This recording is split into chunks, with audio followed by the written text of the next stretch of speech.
चतरा एक ऐसा ज़िला है जहां साहब के साथ बहुत बार आने का मौका मिला।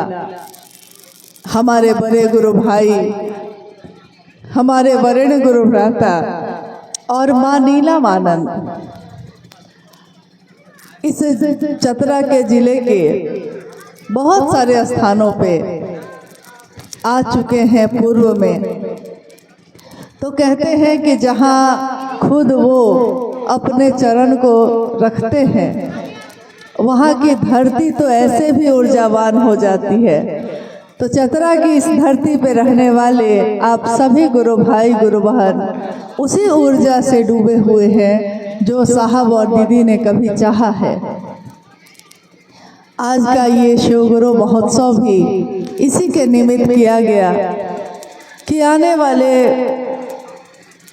अनेक ऐसे वर्ष होंगे जब ये धरती और इस धरती पे रहने वाला बच्चा भी शिव को अपना गुरु बनाएगा और गर्व से ये कहेगा, मैं शिव गुरु का चेला हूँ, साहब की बात बताता हूँ, मैं साहब की बात बताने आई, आपके बीच आई। ये मेरे इस जीवन का सौभाग्य है। साहब और दीदी के बारे में आपने सुना है, शिव गुरु हैं, हम उनके शिष्य हैं, ये भी हम जानते हैं, सुन चुके हैं। महादेव किसी परिचय का मोहताज नहीं, महादेव को प्रचार की आवश्यकता नहीं, परंतु हम जानते हैं कि महादेव के लिए तो हम जैसे बहुत होंगे, जैसे हम हैं, जैसे आप हैं, जैसे अनेक लोग हैं। महादेव गुरु हैं, महादेव भगवान हैं, महादेव के लिए तो हमारे जैसे बहुत होंगे, पर महादेव आप तो मेरे लिए एक ही हैं।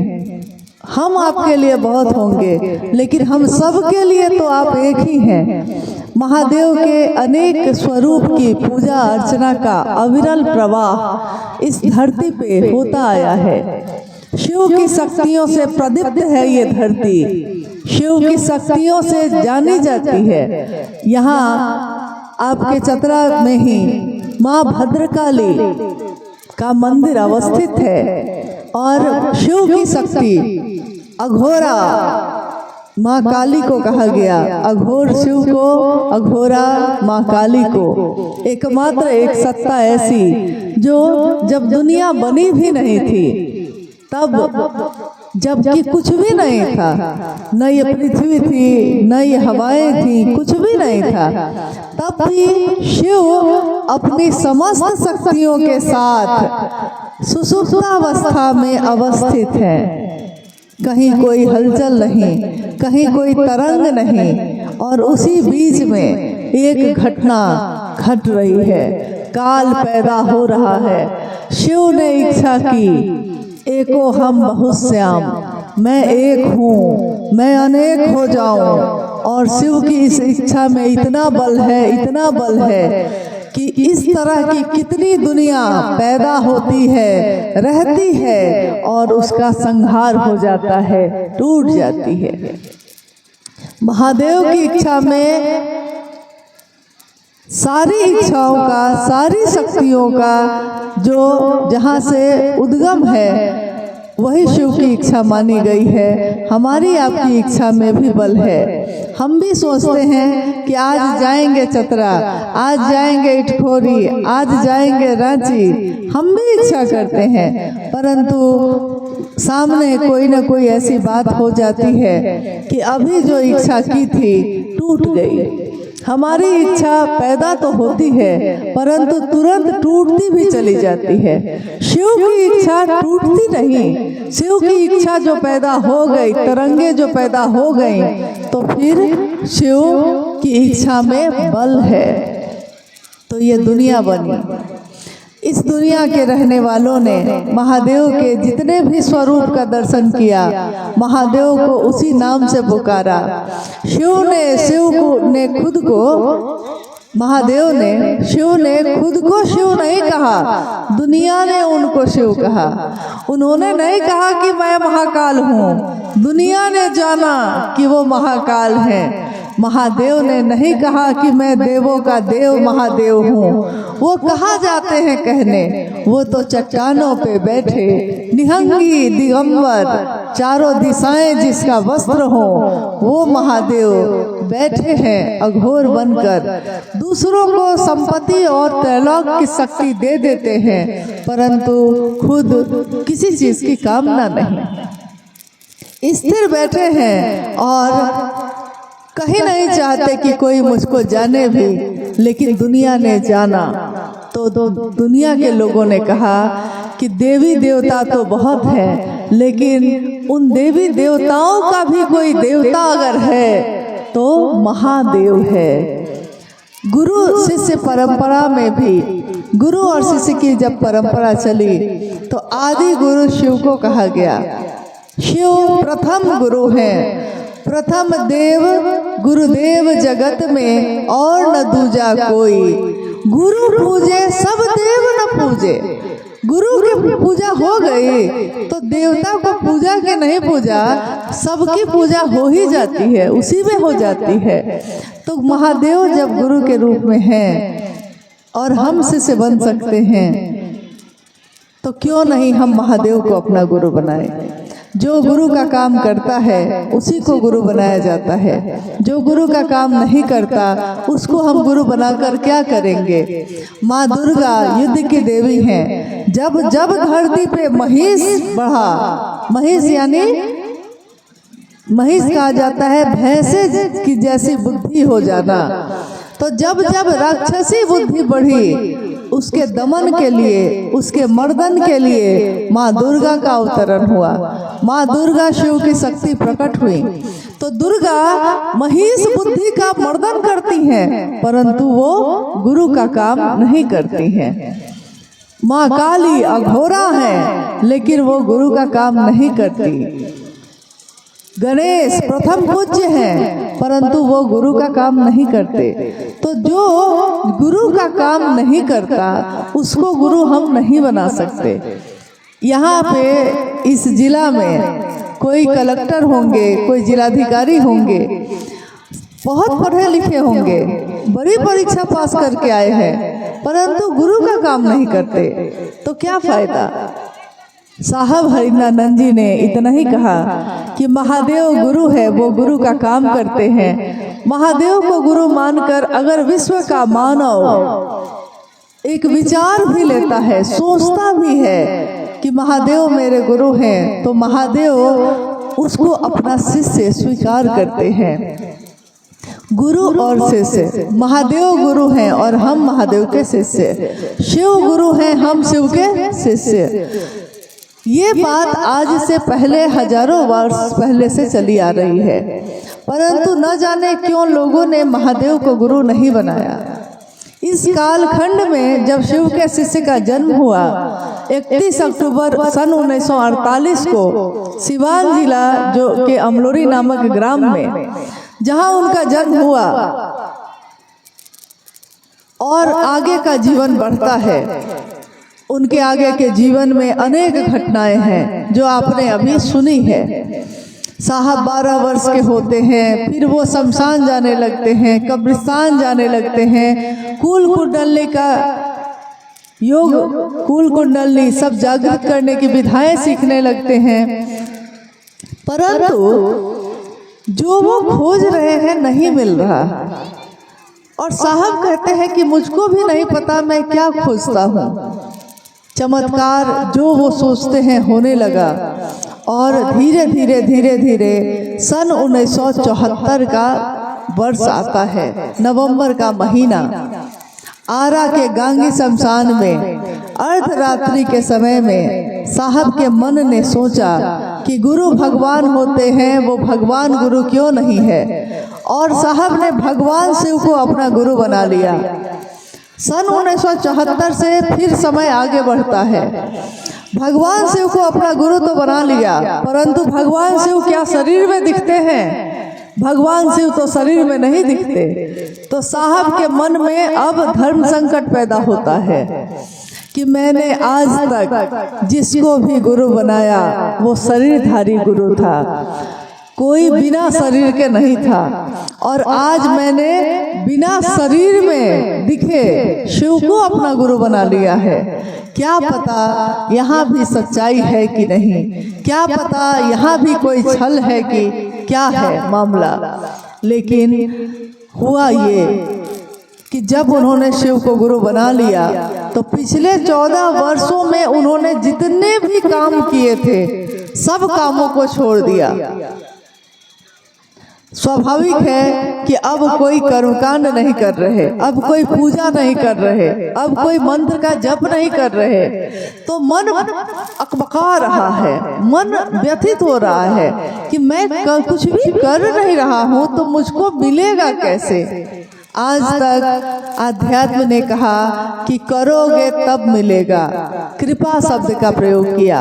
आप गौर करिएगा कि शिव शिष्यता में पहली बार दया शब्द का प्रयोग किया गया। आज तक कहा गया कि कृपा होगी तब न मिलेगा, लेकिन साहब हरिनानंद जी ने कहा कि महादेव की दया होगी तो क्या ऐसा है किम न सिद्धते भूतले, इस भूतल पे ऐसा क्या है जो नहीं मिलेगा। और उन्होंने पहली बार कहा दया मांगो उस शिव से। महादेव को गुरु बनाकर हम सबसे पहला काम क्या करते हैं, जब हम महादेव को गुरु बनाते हैं, मेरे या आपके नाम की घोषणा होती है, तो नाम के घोषणा के साथ ही कि आज से अभी से इस गुरु भाई ने या इस गुरु बहन ने शिव को अपना गुरु बनाया है, इनके नाम की घोषणा शिव के अंतरिक्ष साम्राज्य में दर्ज की जाती है। और हम सब कहते हैं जागा जागा महादेव, जागा जागा महादेव की ये घोषणा कोई नारा नहीं है, ये कोई ऐसा हल्ला करने का माध्यम नहीं है। जागा जागा महादेव का अर्थ है वो शिव मेरे अंदर जग गया, जो मेरे अंदर तो नहीं था जगा, सोया था, दुनिया में जगा हुआ था। साहब ने यही तो देखा था कि महादेव जगा हुआ है और लोग सोए हुए हैं। लोग धरती के लिए तो जगे हुए हैं लेकिन महादेव के लिए जगे हुए नहीं हैं। तो ये बात जिस दिन पहली बार हमारे जीवन में होती है उसके बाद हम महादेव को अपना गुरु बनाते हैं। एक विचार मेरे मन में प्रवेश करता है, मन कहाँ है। आपसे अगर पूछा जाए कि मन कहाँ है तो आप क्या बताइएगा, मन कहाँ है? दिख रहा है इस आँख से? इस आँख से तो मन नहीं दिखाई दे रहा। हाथ दिखाई देता है, चीजें दिखाई देती हैं, ये मैदान, ये पेड़, ये आकाश, ये बादल सब दिखाई देता है, परंतु हम हर बात में कहते हैं मेरा मन है, मेरा मन नहीं है। कोई कहे अगर कि मन कहाँ है, पहले मन से मिलवा दो, तो हमको वो मन दिखाई नहीं देता। लेकिन जैसे ही हम कहते हैं मेरा मन, तो हम इसको महसूस करते हैं। मेरे मन को हम महसूस करते हैं कि मेरे इस शरीर के साथ ही रहता है, लेकिन दिखाई नहीं देता। शरीर दिखाई देता है, किडनी दिखाई देता है, दिल मशीन में दिखाई देता है। अगर किसी मशीन में जाइएगा जांच करवाने कि मेरे दिल का इलाज करना है, जांच कर दीजिए, तो मशीन में दिल दिखाई देगा, परंतु इस दिल में जो भावना है, जो प्रेम है, जो नफरत है, वो मशीन में दिखाई नहीं देती। तो दिल तो दिखाई देता है। किसी मशीन में हम जाएंगे देखने कि दिमाग को देखना है तो मस्तिष्क दिखाई देगा, परंतु इस दिमाग में, इस ब्रेन में जो मस्तिष्क दिखाई देता है, सीटी स्कैन में, अल्ट्रासाउंड में दिखाई देती है जो चीजें, उसमें सूक्ष्म जो विचार है, जो भाव है, जो सोच है, वो सोच दिखाई नहीं देता। हम बोलते हैं तो कोई समझता है कि ये आदमी ये बात सोच रहा है, लेकिन अगर हम ना बोले तो कोई मेरी सोच को देख नहीं सकता, कोई मेरी सोच को सुन नहीं सकता। यानी सूक्ष्म चीजें दिखाई नहीं देती, स्थूल चीज दिखाई देती है। जिस समय हम महादेव को गुरु मानते हैं तो महादेव दिखाई नहीं देता, सूक्ष्माति सूक्ष्म है वो, महादेव की शिष्यता भी दिखाई नहीं देती, क्योंकि वो हमारे मन में, मन की भूमि पे उतरती है, हमारे मन के विचारों में वो संचरित होती है, उसका संचार होता है, दिखाई नहीं देता। जो दिखाई नहीं देता उसमें महादेव को गुरु बनाने की बात साहब श्री ने कही है। जब हम महादेव को गुरु बनाकर कहते हैं कि अब आगे क्या करना होगा, तो कोई कहता है कि हाथ बढ़ाइए और कंगन बांध देता है। हम पूछते हैं कि ये कंगन क्यों बांध दिया गया मेरे हाथ में, तो कहते हैं गुरु भाई गुरु बहन कि भैया शिव के शिष्य 12 दाना का कंगन बांधते हैं। हमको नहीं पता कि ये 12 दाना का कंगन कब से बांधा जा रहा है। अगर मैं आपसे आज पूछूं कि क्या आप में से किसी को ये पता है कि हाथ में कंगन बांधने का ये रिवाज शिव शिष्यता में कब से शुरू हुआ, तो कोई बता सकेंगे? कोई? हाँ बताइए, कब से शुरू हुआ? साहब पहने तब शुरू हुआ, लेकिन साहब कब कब पहने ये घटना है। सन 1974 में जब साहब ने शिव को गुरु बना लिया, महादेव तो दिखाई नहीं दे रहा था ना, तो महादेव तो दिखाई नहीं दे रहा है, लेकिन महादेव का जो भाव है वो महसूस हो रहा है उनके मन में। फिर साहब ने देखा कि जो मैं बोलता हूँ वो होने लगता है, जो मैं सोचता हूँ वो होने लगता है। एक घटना है कि सन 1972 में 22 मई को साहब और दीदी का विवाह हो गया था। साहब मनातू बंगला में, मनातू बंगला माँ नीलम आनंद जी के पिता का आवास है डाल्टनगंज में। साहब और दीदी का विवाह भी यही मनातूगढ़ में ही संपन्न हुआ था 22 मई 1972 को। तो घर के दामाद थे। एक बार ऐसा मौका मिला कि वो मनातू बंगला गए, तो उन्होंने देखा कि दीदी के पिताजी यानी मऊआर जगदीश्वर जीत सिंह जी, नाना जी किसी व्यक्ति का हाथ देख रहे हैं। तो वो व्यक्ति उनसे अपना हाथ दिखवा के पूछ रहा है कि दादा बताइए तो मेरे जीवन में आगे क्या लिखा हुआ है। साहब ने कहा कि दादा यानी नाना जी के बारे में सब कोई उनको दादा बोलते थे, दीदी भी अपने पिता को दादा ही बोलती थी। तो साहब ने सोचा कि जब दादा देख रहे हैं तो मेरा भी हाथ देख लीजिए जरा। तो उन्होंने कहा कि जरा मेरा भी हाथ देखिए। तो जो व्यक्ति पहले से हाथ दिखा रहा था वो थोड़ा सा गुस्सा हो गया, उसको लगा कि मेरा हाथ देख रहे हैं और बीच में ये आ गए अपना हाथ दिखाने। तो उसने थोड़ा झुंझला के कहा कि आप रुकिए थोड़ा, पहले दादा मेरा हाथ देखेंगे। साहब ने एक झटके में कहा कि क्या हाथ देखेंगे, 2 महीने में तो आपकी पत्नी की मृत्यु लिखी हुई है। कह के गुस्से में थोड़ा ये वहां से उठ के चले गए। उस व्यक्ति को भी बड़ा गुस्सा आया कि बताइए मेरी पत्नी की मौत की बात बता रहे हैं मुझको।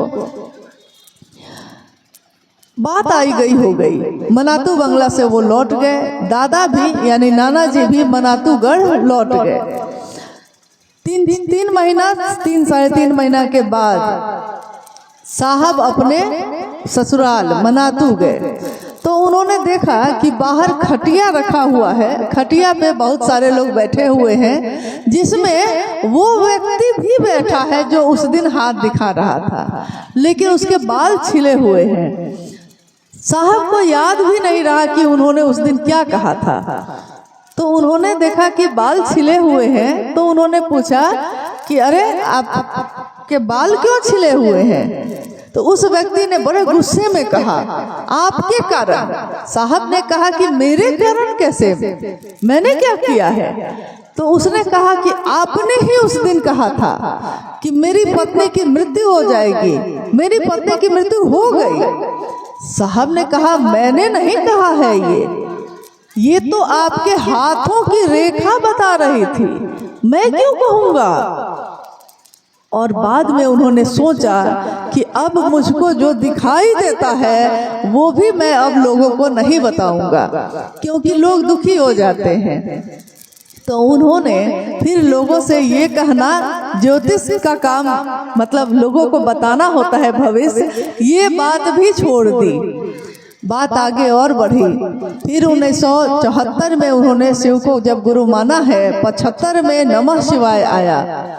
आपने सुना अभी कि 75 में नमः शिवाय जब उनके सांसों पे आया तो साहब उस समय मुजफ्फरपुर जिला के तुर्की नामक स्थान पे बैठे हुए थे, आम के पेड़ के नीचे, एकदम शांत माहौल में।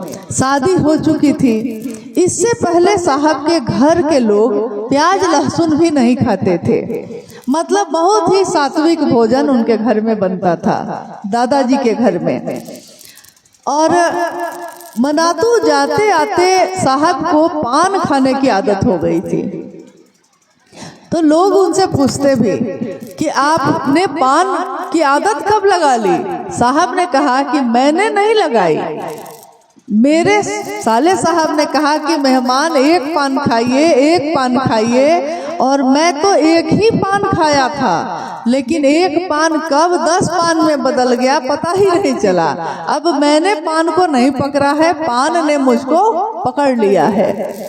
खैर, उस दिन भी वो पान खाने चौराहे पे गए, लौटे अकेले आम के पेड़ के नीचे बैठे हैं। साहब की माँ आंगन में अंदर काम कर रही है, कुछ आंगन का दरवाजा खुला हुआ है और घटना है, हवा के झोंके के साथ नमः उनके सांसों पे चढ़ता है और शिवाय उतर जाता है। नमः आया, शिवाय उतर गया। ये जो घटना होती है तो साहब ने कहा कि अगर अचानक आपके साथ कोई घटना होगी तो आपका मन एकदम अव्यवस्थित हो जाएगा। तो उन्होंने अकबकाते हुए खड़े होके कहा, उनके हाथ में उनके कमरे की चाबी थी जो हाथ से छूट गई, अकबकाहट में छूट गई, गिर गई नीचे। और इन्होंने कहा कि अरे रे रे, एकरे खोजत रहनी। उनकी माँ ने अंदर से पूछा, बउआ का भुलाइल रहे जे खो गइल बा? इन्होंने कहा, चाबी भुला गइल रहे, मिल गई। लेकिन साहब ने कहा कि चाबी कमरे की नहीं खोई थी, वो तो सामने दिख रही थी। चाबी थी आध्यात्म, एक रास्ता है खुद की खोज की। मैं कौन हूँ, कहाँ से आया हूँ, इसकी खोज करने का रास्ता है अध्यात्म। लेकिन अध्यात्म पे चलने का जो रास्ता है, उस रास्ते की चाबी बहुत सारे लोगों ने ताला लगा लगा के चाबी अपने पॉकेट में रख लिया है। कोई कहता है कि मैं गुरु हूँ, मैं भगवान हूँ, मैं ही भगवान हूँ, मुझसे अगर ना मिलोगे तो ईश्वर की तरफ नहीं चल पाओगे। तो लोगों ने ताला लगा लगा के चाबी अपने पॉकेट में रख लिया है। मुझको आज उस रास्ते की चाबी मिल गई, यानी नमः शिवाय शिव का प्राण मंत्र। नमः शिवाय शिव का प्राण मंत्र है, और प्राण मंत्र मेरा प्राण मंत्र बन जाए, इसकी कोशिश हमको करनी है। आज तक दुनिया में जब किसी का जन्म होता है तो वो अलग अलग धर्म, अलग अलग जातियों में बांट दिया जाता है। कोई हिंदू बन गया, कोई मुस्लिम बन गया, कोई सिख, कोई ईसाई बन गया। लेकिन शिव शिष्यता का अपना एक धर्म है। शिव शिष्यता का धर्म का अर्थ मजहब नहीं होता, धर्म का अर्थ हिंदू मुस्लिम सिख ईसाई नहीं होता। धर्म का अर्थ होता है अध्यात्म, अध्यात्म का अर्थ होता है धर्म। मतलब वो जो चीज हम धारण कर सकें अपने इस जीवन में, हम जो धारित कर सकते हैं वही है धर्म। और शिव शिष्यता का धर्म क्या है? जिस तरह वायु का धर्म है हवाओं का धर्म है कि वो हमारे प्राण को चलाती है, जिस तरह मिट्टी का धर्म है कि वो अनाज को पैदा करके हमारे जीवन को पोषण देती है, जिस तरह जल का धर्म है कि वो हमारे प्यास को बुझाती है, जिस तरह अग्नि का धर्म है कि वो तपिश पैदा करती है, वैसे ही शिव के शिष्यों का धर्म है कि वो शिव शिष्यता का भाव पैदा करते हैं और मानव का मानव से प्रेम सुनिश्चित करते हैं। इंसान इंसान को प्यार करे। हम सब एक ही संतान हैं, एक ही पिता के। सारे लोग एक ही जगह से आए हैं और सारे लोगों को लौटना भी एक ही जगह है। हम चाहे उसको जो नाम दे दें, लौटना तो है। लौटेंगे तो मुंह क्या दिखाएंगे, क्या इस चेहरे को दिखाएंगे? महादेव जब कहेंगे कि मैंने पैदा किया था कि धरती पे इंसान बन के जन्म लो, भोग को भोगो, भुक्त मत होना। कहा ना राजा भर्तृहरि ने, भोगा न भुक्ता वयमेव भुक्ता, तृष्णा न जीर्णा वयमेव जीर्णा। हम भोग को नहीं भोगते, भोग ही हमको भोग लेता है। हमारी तृष्णा, हमारी चाहत, हमारी इच्छा कभी खत्म नहीं होती। हम खत्म हो जाते हैं, हम बूढ़े हो जाते हैं, हमारा शरीर जीर्ण हो जाता है, लेकिन हमारी तृष्णा का, हमारी चाहत और इच्छा का कभी वो खत्म नहीं होती, वो बढ़ती ही चली जाती है। तो हमारा ये धर्म है कि हम लोगों के मन में शिव को स्थापित करें। आज तक लोगों ने मंदिरों में स्थापना की, लोगों ने मूर्तियों में स्थापना की, शिवलिंग में स्थापना की, तस्वीरों में स्थापना की, परंतु शिव के शिष्य इस कालखंड में शिव की स्थापना मानव के हृदय में करते हैं। और जब मानव के हृदय में शिव की स्थापना होती है तो उसके लिए कोई पराया नहीं है। यहाँ सब अपने हैं, कौन पराया है? किससे नफरत करिएगा? जिधर देखिएगा महादेव ही तो दिखेगा, क्योंकि महादेव जिसके दिल में आपने स्थापित किया है उसको देखने पे महादेव ही याद आएगा, दूसरा कोई याद नहीं आ सकता। तो साहब ने यही अनुभूत किया कि शिव ने अपने तरफ चलने का रास्ता प्रशस्त कर दिया है, खोल दिया है सारी दुनिया के लोगों के लिए। इसीलिए उन्होंने कहा कि ये शिव शिष्यता का राजमार्ग है, जो भी इस रास्ते पे चलेगा वो इस रास्ते का पथिक कहलाएगा और परमात्मा पथ पे चलने का पथिक हर व्यक्ति हो सकता है। किसी को भी अपने तरफ आने से महादेव रोक नहीं सकते। साहब का ये नमः शिवाय सांसों पे आना और उतरना तीसरा सूत्र बना। तीसरा सूत्र यानी कि मन ही मन अपने गुरु शिव को प्रणाम करिए।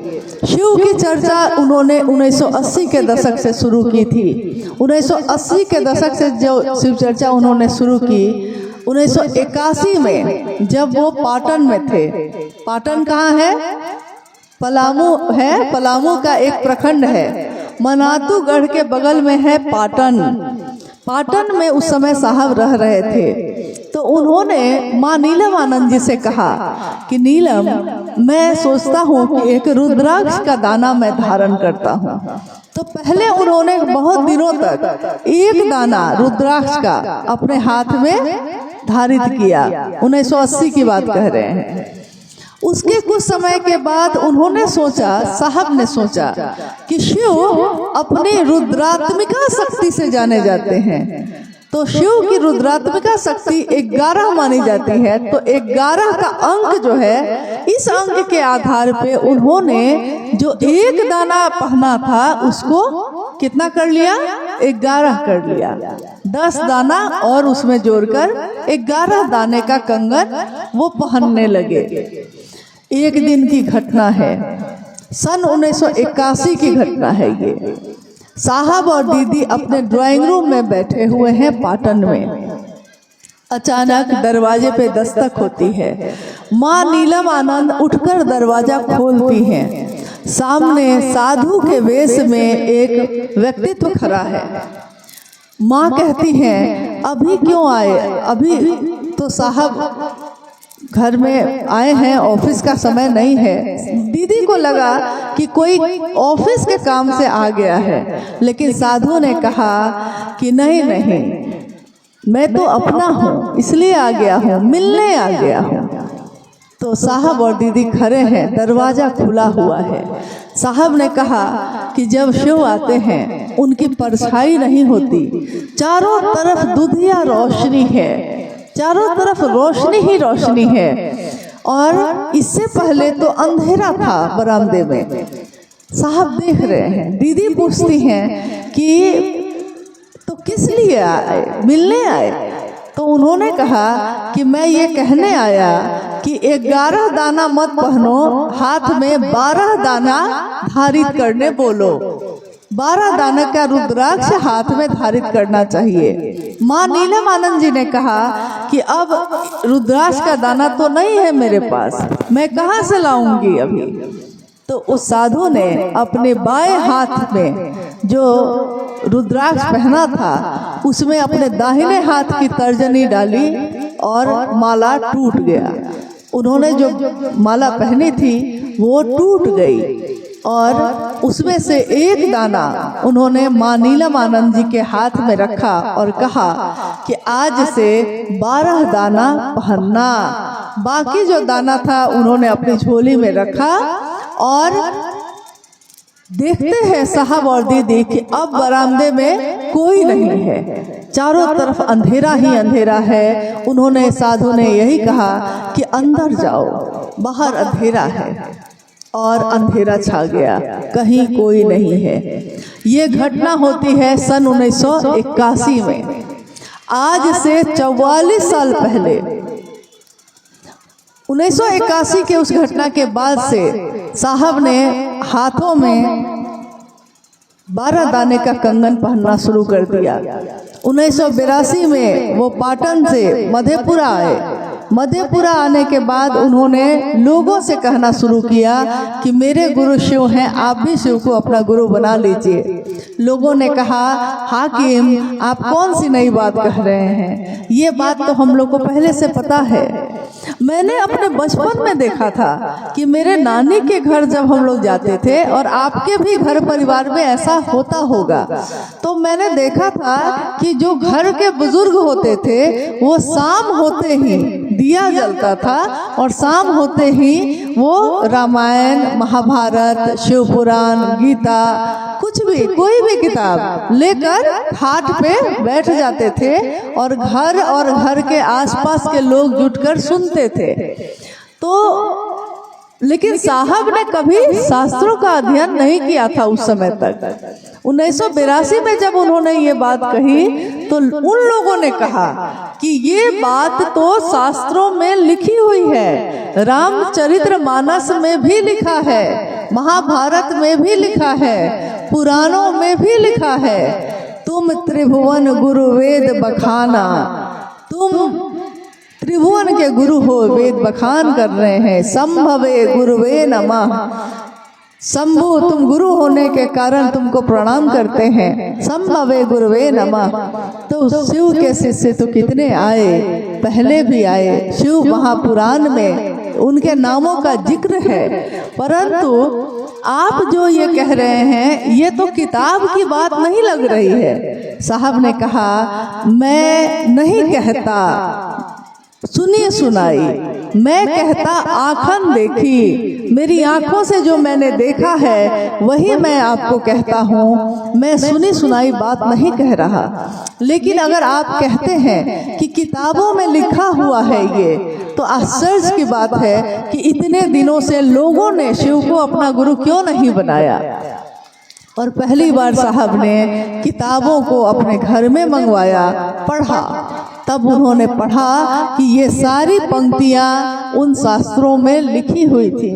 अब साहब को और आश्चर्य हुआ कि जब ये चीजें लिखी हुई थी तो लोगों ने महादेव को अपना गुरु क्यों नहीं बनाया।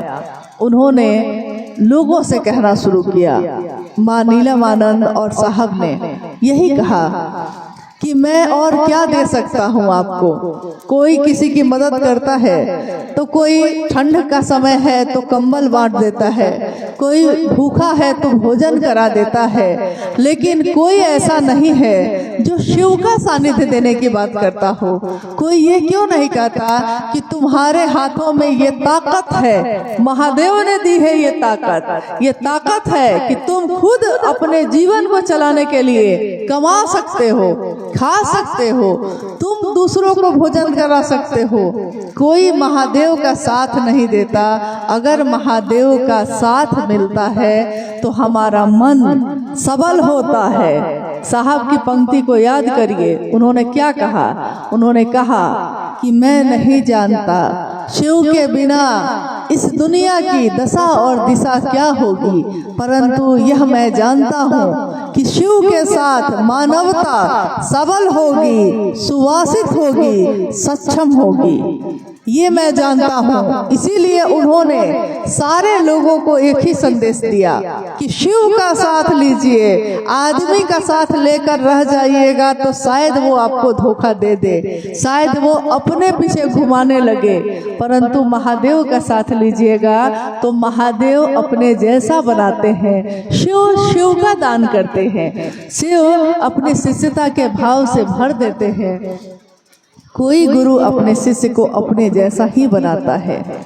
तो शिव को गुरु बनाकर हम हाथों में कंगन पहनते हैं। बाद में साहब ने देखा कि 12 दाने के कंगन इसलिए हैं क्योंकि 12 सूर्य होते हैं, 12 ज्योतिर्लिंग भी हैं, तो 12 दानों का बहुत अंक है। अध्यात्म में अंक का विज्ञान है, इसलिए 12 दाने धारित किए जाते हैं। शिव के शिष्य इसीलिए 12 दानों का कंगन पहनते हैं कि उन्होंने साहब श्री ने शुरू किया ये, और जो उन्होंने शुरू किया है हम आप भी उसी का अनुकरण करते हैं। और महादेव के नाम का ये कंगन हमको महादेव का काम करने में बहुत मदद करता है। जब हम किसी से कहते हैं शिव को अपना गुरु बना लीजिए तो उसका ध्यान हमारे हाथ के कंगन पे चला जाता है। वो कहता है कि आपने कंगन क्यों पहना है, ये रुद्राक्ष क्यों पहना, क्या आप साधु हैं? तो हम कहते हैं नहीं, हम शिव के शिष्य हैं और शिव का शिष्य साधु ही होता है। शिव अपने जैसा बनाते हैं, शिव साधुता की पराकाष्ठा है, तो शिव अपने जैसा ही तो बनाएंगे। तो हमको एक कारण मिल जाता है, एक माध्यम मिल जाता है शिव की चर्चा दूसरों से करने के लिए। और वैज्ञानिक दृष्टिकोण से भी रुद्राक्ष का बहुत महत्व है। ये हमारे ब्लड प्रेशर को, बीपी को संतुलित करता है, जो खून की रफ्तार है उसको संतुलित करता है। रुद्राक्ष का कंगन सूक्ष्म तरंगों का धारक माना जाता है। सूक्ष्म तरंगे जो हवाओं में हैं, जो सकारात्मक है, हमारा शरीर उन तरंगों को ग्रहण करता है रुद्राक्ष के दानों के द्वारा। तो हर तरीके से ये पहनना हमारा सफल ही करता है, हमारा शुभ ही करता है। तीनों सूत्रों को करना महादेव के तरफ चलने में मददगार साबित होता है। आइए हमारे साथ जो गुरु भाई बैठे हैं मनीष जी, इनके पास कुछ जिज्ञासाएं हैं, हम लोग उन जिज्ञासाओं पे भी बात करते हैं। चतरा की ये धरती साहब और दीदी के आगमन से पहले भी बहुत बार प्रकाशवान हो चुकी है, और मुझको लगता है कि साहब और दीदी की उपस्थिति को हमारा आपका मन आज अनुभूत कर रहा है, क्योंकि उन्होंने कभी भी शिखर के शासन का विरोध किया। उन्होंने कभी नहीं कहा कि कोई शिखर पे बैठ जाए और सब पे शासन करे। उन्होंने कहा कि जो सामान्य लोग होते हैं, जो अति सामान्य होते हैं, वही शिव के गण हैं, वही शिव के लोग हैं। शिव गणाधिपति भी कहे जाते हैं। शिव का आभूषण, शिव की सुंदरता उनके गणों से है, उनके लोगों से है, ना ये पंडाल से है, ना ये मंच से है, ना ये किसी चीज के ऐश्वर्य से है। शिव अपने गणों से ही सुशोभित होते हैं। तो शिव चर्चाओं में भी शिव के गण ही शामिल होते हैं। कुछ शरीरी होते हैं और बहुत सारे अशरीरी भी होते हैं। आइए हम लोग जिज्ञासाओं पे भी बात करते हैं।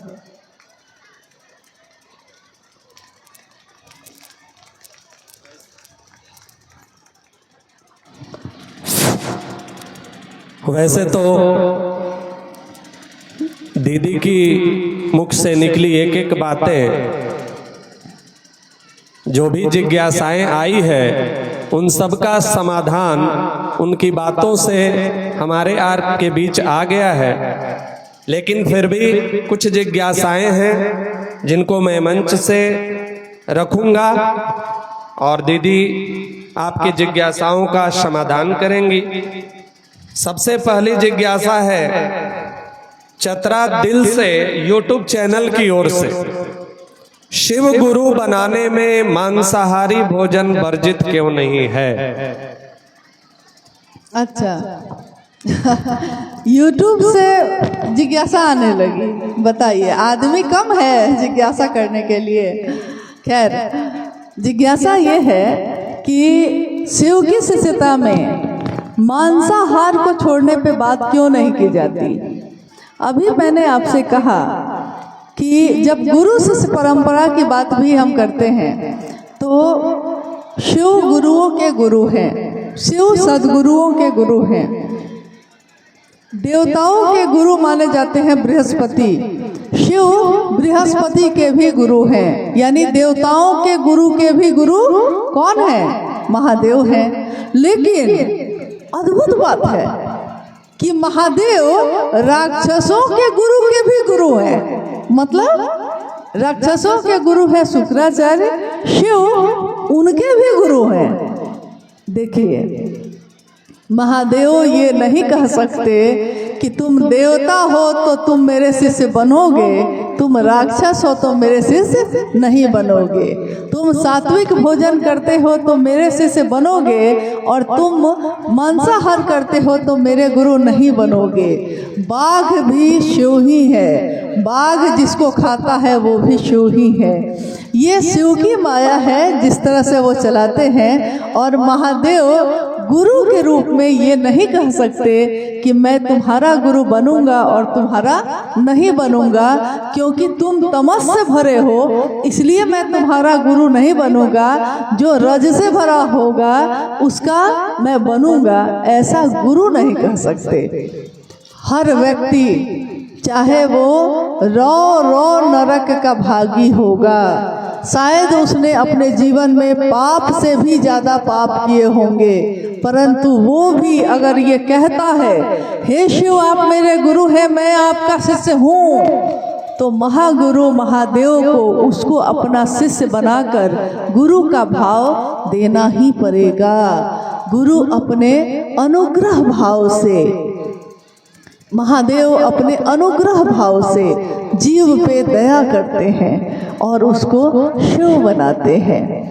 गुरु के रूप में महादेव ऐसा ही करते हैं, इसलिए महादेव भेद नहीं कर सकते। हाँ, ये अलग बात है कि किसी भी प्राणी को मार के खाना अच्छी बात नहीं है, ये तो बिल्कुल सही बात है। लेकिन ये आपका स्वभाव बन जाए, ये आपका मन खुद समझे कि कोई जबरदस्ती आपको छुड़वा भी दे और आपका मन उसको भोगता रहेगा, तो मन तो भोग ही रहा है, मुंह से छूट गया लेकिन मन तो नहीं छोड़ पाया। इसलिए जो अच्छी चीजें हैं महादेव उसको बढ़ा देते हैं, जो गलत है उसको समित करते हैं, दमित करते हैं। जो अच्छे कर्मफल हमने किए हैं महादेव की ही दया उसको आगे बढ़ा देती है और अच्छा जीवन हो जाता है, अच्छा पहनने लगे, अच्छा खाने लगे, अच्छा जीवन जीने लगे। और जो भी कर्मफल हमने जो किए हैं पूर्व में, जो हमारे प्रारब्ध हैं या संचित क्रियामान है, संचित क्रियामान सब कदमों में डाल दे, महादेव के कदमों में डाल दे। मत सोच क्या खता है, खतावार होंगे शंभु, शंभु खतावार हो जाते हैं। आप क्यों सोचते हैं कि कोई अच्छा है कि नहीं, कोई बुरा है? महादेव समझेंगे कि कौन अच्छा है कौन बुरा है। हमारा काम इतना ही है कि किसी जीवात्मा को शिव से जोड़ देना, बस इतना ही हमारा काम। अगली जिज्ञासा देव कुमार जी की है कि ऋषि महर्षि जप कर कर के परब्रह्म को प्रसन्न किए, गुरु चर्चा में गप को प्रधानता दिया गया है, ऐसा क्यों? बहुत सुंदर जिज्ञासा है कि आज तक ऋषि और महर्षि ने जप करके या तप करके, तपस्या करके, जप करके यानी कि मंत्रों का जाप करके, जप से और तप से महादेव को पाया है। परंतु शिव शिष्यता में गप को क्यों कहा जाता है करने के लिए? देखिए, इंसान सबसे ज्यादा क्या काम करता है? गप करता है सबसे ज्यादा। और कौन है ऐसा जो बात कर सकता है? तो हम कहेंगे कि कोई भी व्यक्ति बात कर सकता है, कोई भी। लेकिन क्या कोई भी आदमी जप कर सकता है, तप कर सकता है? तो नहीं। क्या हर आदमी अपना गृहस्थ जीवन छोड़कर संन्यास ले सकता है? नहीं ले सकता है। तो क्या ऐसा है जो हर व्यक्ति कर सकता है? महादेव अपने आप को इतना नीचे लेकर आए हैं कि हम उनको छू सकते हैं, हम उनको अपना मन में अनुभव कर सकते हैं। महादेव की सत्ता जो करोड़ों बिजलियों की चमक है, जिसमें करोड़ों बिजलियां जिनका आहार है, कोटि सौदामिनी भाषाम, जिनके मतलब एक तत्व में इतने करोड़ों बिजलियों की चमक है, वो महादेव मेरे और आपके जैसे इंसान का गुरु बन सकता है। इसके लिए महादेव ने अपने आवेश को कितना कम किया होगा ताकि हम उनके नजदीक जा सकें।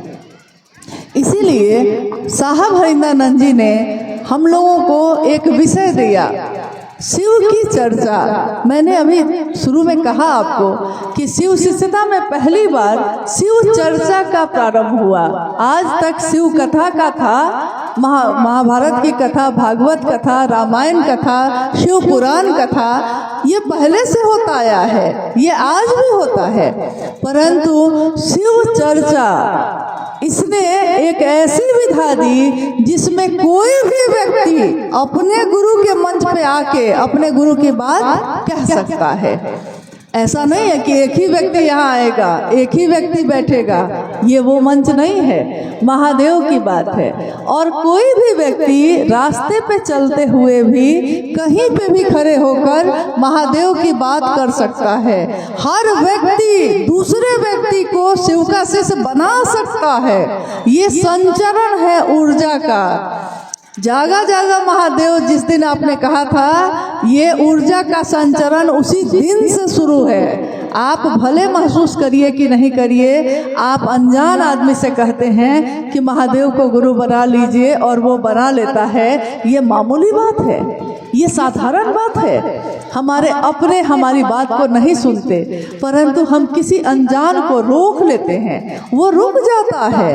हम कहते हैं भैया दीदी महादेव को गुरु बना लीजिए, और आप गौर कीजिए कि जिसने महादेव को गुरु बनाया है उसने फिर जीवन में महादेव को छोड़ा नहीं है। आपके कहने से कोई जीवन भर के लिए शिव को अपना बनाता है, ये मेरी ताकत नहीं है, ये आपकी ताकत नहीं है, ये शिव की ऊर्जा स्वयं संचरित होकर एक हृदय से दूसरे हृदय, दूसरे से तीसरे तक जा रही है, चर्चा के माध्यम से, गप के माध्यम से। इसलिए और इस गप में क्या होता है सो सुनिए।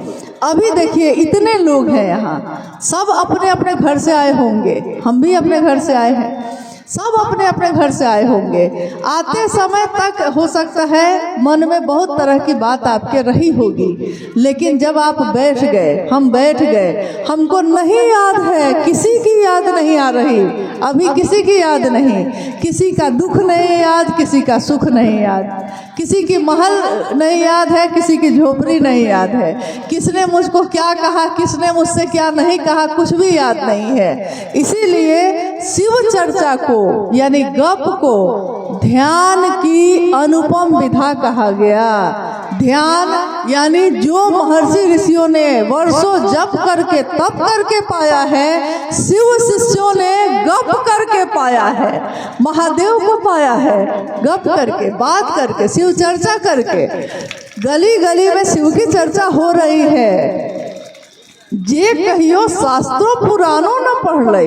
अरे जिसने कभी शास्त्र और पुराण पढ़ा ही नहीं, हिंदी अंग्रेजी ने, मतलब हिंदी और अंग्रेजी भी नहीं आती है, अंग्रेजी के दूर की बात है, हिंदी भी पढ़ने नहीं आता है बहुत लोगों को, लिखने नहीं आता है। इतने लोग आज भी अनपढ़ हैं भारत देश में। परंतु जिसने कभी शास्त्र पुराण नहीं पढ़े, जिसने कभी हिंदी अंग्रेजी नहीं पढ़ी, वो चर्चा धुरझार करे छे 12 महीने में, मतलब 12 महीना वो चर्चा धुरझार करता ही रहता है।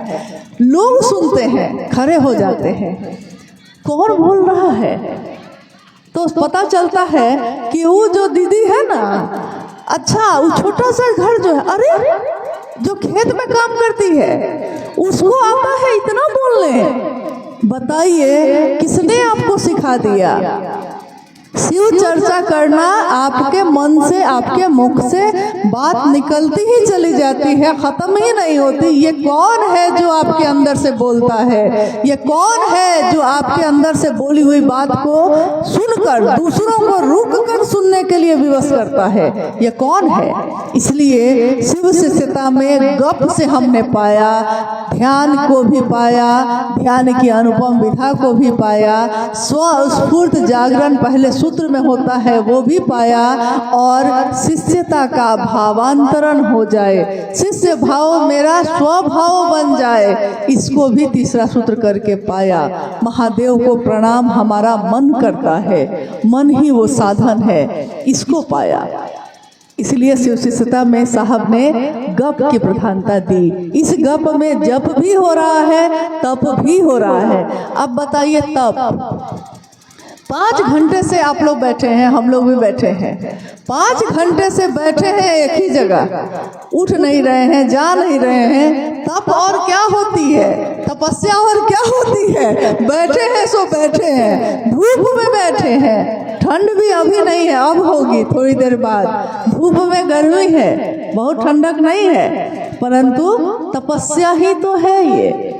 जब रांची में प्रभात तारा मैदान में 17 जनवरी 2016 को शिव गुरु महोत्सव हुआ था, तो 17 जनवरी को शिव गुरु महोत्सव था, 16 जनवरी की रात में हम लोग मैदान में गए देखने। तो हमने देखा कि बहुत सारे लोग एक दिन पहले ही रात में ही पहुंच गए हैं। तो गुरु बहनों को हम लोगों ने कहा कि आप लोग कहीं जाके रुक जाते, ठंड थी बहुत ज़्यादा, 16 जनवरी की रात है तो ठंड होगी ही होगी, रांची में तो ठंड रहती ही है। तो मैंने उन लोगों से अनुरोध किया कि आप लोग कहीं जाके रुक जाइए, ठंड है, ठंड लग जाएगी। तो गुरु बहनों ने मुझसे जो कहा उस दिन, लौट कर मैंने साहब को कहा, अगले दिन साहब उस कार्यक्रम में जाने वाले थे। गुरु बहनों ने कहा कि हम लोगों के जीवन के लिए साहब ने अपने जीवन को तपा दिया, जीवन की आहुति दे दी और इतनी बड़ी तपस्या की, और कल मेरे साहब इस मैदान में आने वाले हैं। तो हम लोग रात भर भी तप नहीं कर सकते हैं, हम लोग यहीं बैठे रहेंगे, हम लोग कहीं नहीं जाएंगे। देखिए तप और क्या होता है, मेरा मन, मेरा भाव जहाँ जाके ठहर जाता है, जहाँ जाके हमको ईश्वर की अनुभूति होती है, जहाँ जाके मेरा मन महादेव का सानिध्य पाता है, वही न तप है, वही न जप है। इसलिए महादेव की शिष्यता में शिव चर्चाओं का प्रचलन बहुत तेजी से है और बढ़ रहा है। जिज्ञासा को 1 सेकंड के लिए रोकते हुए एक आवश्यक सूचना आई है। ग्राम सलगी निवासी अस्ति कुमारी खो गई है बच्ची। अगर किसी भी गुरु भाई गुरु बहना के इर्द गिर्द हो तो कृपया कर उस बच्ची को मंच तक लाएं। अस्ति कुमारी ग्राम सलगी की है। अगर आपके इर्द गिर्द अगल बगल कहीं भी दिखे तो उसे मंच तक लाने का कष्ट करें। और जो भी गुरु भाई गुरु बहना बतौर वॉलेंटियर के रूप में कार्यरत हैं, वो भी थोड़ा बारीकी से इस पर ध्यान दें। चलिए अगली जिज्ञासा की ओर। यह जिज्ञासा गुरु भाई मुरारी जी का है। शिष्यानुभूति में चर्चा है कि मात्र गुरु की दया लौकिक और पारलौकिक मनोरथों को पूर्ण करती है। कैसे? देखिए, मात्र गुरु की दया सूरज की गर्मी को कुछ सेकंड में ही कम कर दिया। सूरज को भी बुरा लग गया। अभी जब बोले ना कि धूप है, गर्मी है, देखिए आपने महसूस किया इस बात को?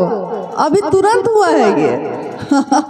हाँ, तो शिव गुरु की दया, ये जिज्ञासा है, शिव गुरु की दया हमारे लौकिक और पारलौकिक मनोरथ को स्वतः सिद्ध करती है। कैसे? लौकिक मनोरथ क्या क्या होते हैं? तो साहब ने हमेशा कहा कि गोरी तेरा आंचल कितना। अगर महादेव एक 5 साल के बच्चे के सामने महादेव उतर के आ जाए तो वो कहे 5 साल के बच्चे से कि मांगो क्या मांगोगे, तो वो बच्चा बहुत सोचेगा तो चॉकलेट मांगेगा, क्योंकि उसके नज़र में चॉकलेट ही सबसे बड़ी चीज़ है। जब कोई हमारे आपके जैसा थोड़ा बड़ा आदमी, मतलब उम्र में थोड़ा बड़ा हो जाए, तो उससे पूछेंगे तो मांगेगा तो क्या मांगेगा? घर मांगेगा, नौकरी मांगेगा, गाड़ी मांगेगा, पैसा मांगेगा। लेकिन क्या किसी ने महादेव मांगा है? कोई कहता है कि मुझको महादेव चाहिए। साहब ने तो कहा मुझको महादेव चाहिए, मैं शिव को चाहता हूँ। लोगों ने शिव से चाहा, माँ पार्वती ने शिव को चाहा, और रावण ने त्रैलोक्य की शक्ति को चाहा। अंतर यही ना है, कौन क्या चाहता है। तो लौकिक कामनाएं हमारी स्वतः पूर्ण होती हैं। हम बस महादेव महादेव ही तो करते हैं, लेकिन आप अपने जीवन में देखिए कि क्या परिवर्तन हुआ कि नहीं हुआ है। अक्सर साहब ने कहा कि आप बताइए, आप महादेव के नाम पे व्यापार क्यों करते हैं? महादेव ने क्या नहीं दिया आपको? आपने महादेव महादेव किया तो अच्छा पहनने लगे, अच्छा खाने लगे, अच्छा जीवन जीने लगे, अच्छा घर परिवार हो गया। और क्या चाहिए? लौकिक कामनाएं स्वतः पूर्ण होती चली जाती हैं, जो भी हो, शरीर की हो या मन की हो, जो भी हो। पारलौकिक यानी ईश्वर को पाना चाहते हैं हम। महादेव को आप नहीं पाते। महादेव की चर्चा करते करते हम महादेव के इतना नजदीक हो गए हैं कि हमारे मुंह से नींद में भी महादेव महादेव ही निकलता है। हम अगर बीमार हो जाएं, ऑपरेशन थिएटर में चले जाएं, तो उस समय भी बेहोशी की दवा देने के बाद भी महादेव महादेव ही निकलता है। कुछ अच्छा हो गया तो कहते हैं महादेव की दया है, कुछ बुरा हो गया तो कहते हैं कि महादेव की दया से निकल जाएंगे। यानी महादेव की दया ही हमारे लौकिक और पारलौकिक सभी मनोरथ को स्वतः सिद्ध करती है, इसमें कोई दो मत नहीं है।